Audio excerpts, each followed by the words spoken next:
اعوذ باللہ من الشیطان الرجیم بسم اللہ الرحمن الرحیم السلام علیکم ورحمۃ اللہ وبرکاتہ۔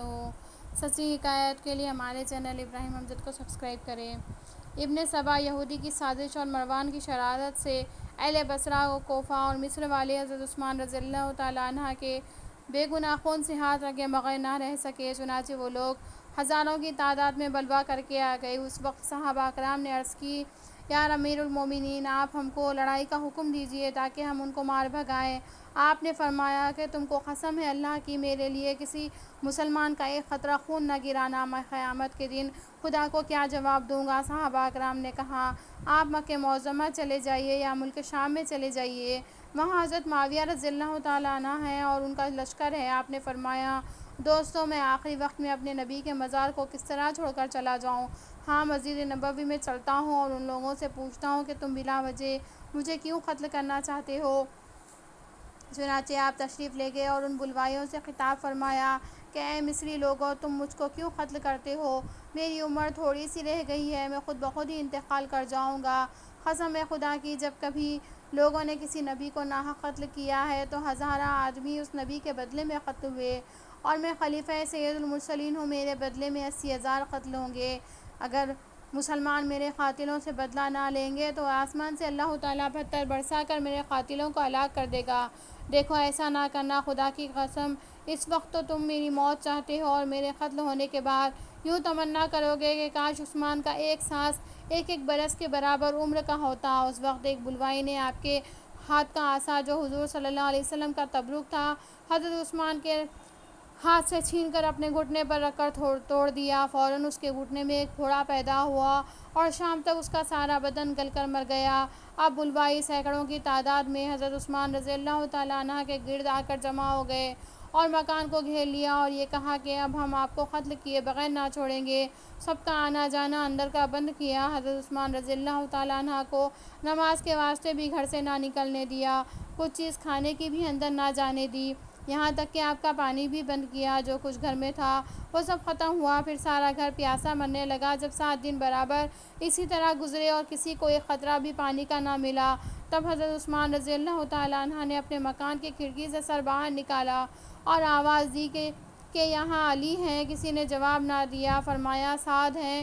پھر کسی نے جواب نہ دیا۔ حضرت عثمان رضی اللہ تعالیٰ عنہ نے فرمایا کہ اے امت محمدیہ، روم فارس کے بادشاہ بھی اگر کسی کو قید کرتے ہیں تو ضرور قیدی کو دانہ پانی دیتے ہیں۔ اے لوگوں، میں تمہارا ایسا گناہ گار قیدی ہوں کہ مجھ کو پانی بھی نہیں دیتے ہیں۔ کوئی جو اللہ کے واسطے عثمان کو ایک پیالہ پانی کا دے، اس کے بدلے میں پہلا پیالہ جو مجھ کو میرے نبی سے حوض کوثر پر ملے گا اس کو دوں گا۔ وہاں حوض کوثر کی کسی کو پرواہ تھی؟ حوض کوثر کی کس کو پرواہ تھی؟ مگر جب حضرت علی کو خبر ہوئی، 3 مشقیں آپ نے بھر کر کمر سے تلوار باندھی اور سر پر حضرت صلی اللہ علیہ وسلم کا عمامہ باندھ کر پانی لے کر چلے اور لوگوں سے کہا کہ یہ کام تو کافر بھی نہیں کرتے جو کام تم نے کیا ہے، پانی بند نہ کرو، دیکھو غضب الہی نازل ہو جائے گا۔ مگر ان ظالموں نے مشکوں میں برچھے مار کر پانی نکال دیا۔ اتنے میں جناب ام حبیبہ ام المومنین ایک خچر پر سوار ہو کر ایک پانی کی مشک ساتھ لے کر آئیں اور یہ خیال کیا کہ کمبخت میرا تو ادب کریں گے، اور لوگوں سے کہا کہ بنی امیہ کی کچھ امانتیں عثمان کے پاس ہیں، ذرا میں ان کے پاس جانا چاہتی ہوں تاکہ وہ امانت لے آؤں۔ یہ سن کر بلوائی بولے کہ او جھوٹی، یہ کہہ کر خچر کے منہ پر لکڑی ماری اور 4 جامہ کا بند کاٹ دیا۔ خچر آپ کو لے بھاگا۔ حضرت ام المومنین گرتے گرتے بچیں۔ یہ واقعہ دیکھ کر لوگ گھبرائے اور یہ کہا، خدا تمہارا ناز کرے، ازواج نبی کے ساتھ بھی ایسی بری طرح پیش آنے لگے۔ اہل مدینہ کو بہت غصہ آیا اور تلواریں لے کر حضرت عثمان رضی اللہ تعالیٰ عنہ سے عرض کیا کہ اب تو ازواج نبی کی بھی بے حرمتی ہونے لگی ہے، عثمان اب تو لڑنے کی اجازت دے دیجیے۔ حضرت عثمان رضی اللہ تعالیٰ عنہ نے فرمایا، تم میرے لیے اپنی جانیں ضائع نہ کرو، مجھے اگر لڑنا منظور ہوتا تو اب تک ہزارہ فوج شام اور عراق سے منگواتا، میں لڑنا ہرگز نہیں چاہتا۔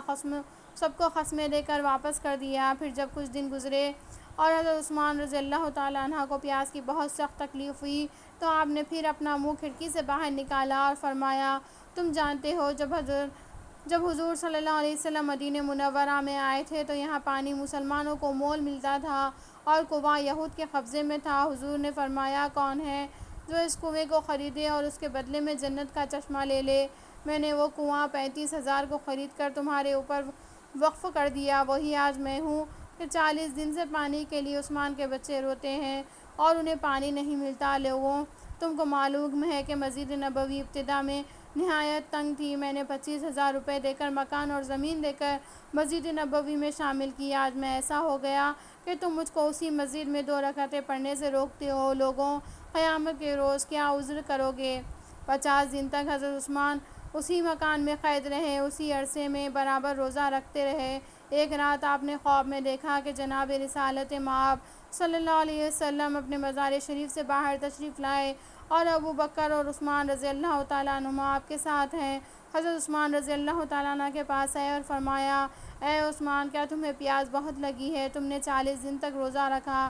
اے عثمان، کل روزہ تم ہمارے پاس آ کر کھولو گے، ہم حوض کوثر سے تمہارا روزہ کھلوائیں گے۔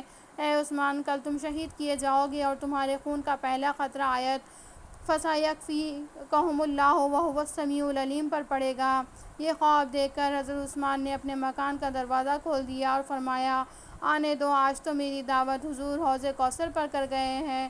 دروازہ کھولتے ہی بلوائی اندر گھس آئے اور اس خیال سے کہ کوئی دروازہ پھر نہ بند کر دے کہ کواڑوں میں آگ لگا دی۔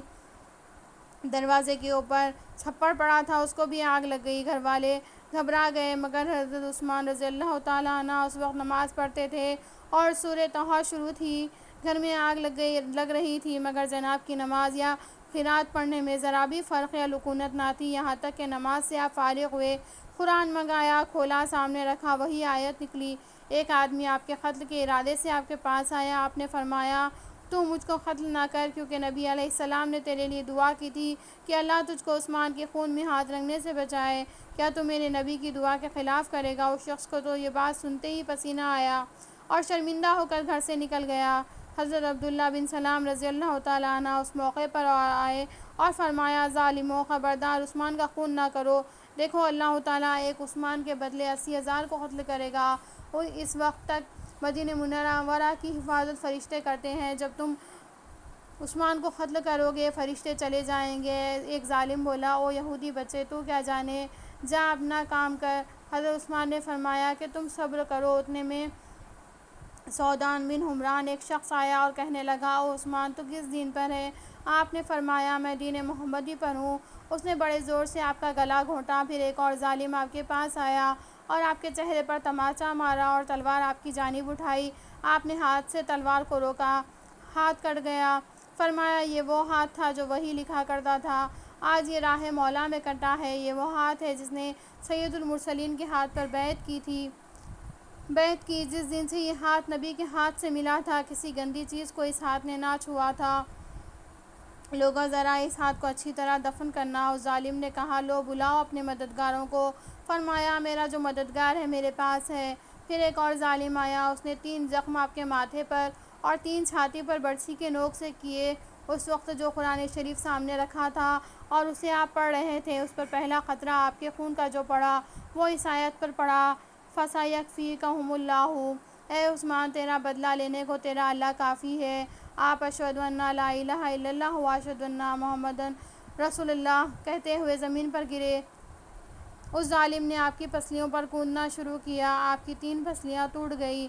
ظالموں نے آپ کے ازواج کا زیور اتارا اور گھر کا سب اسباب لوٹ لیا۔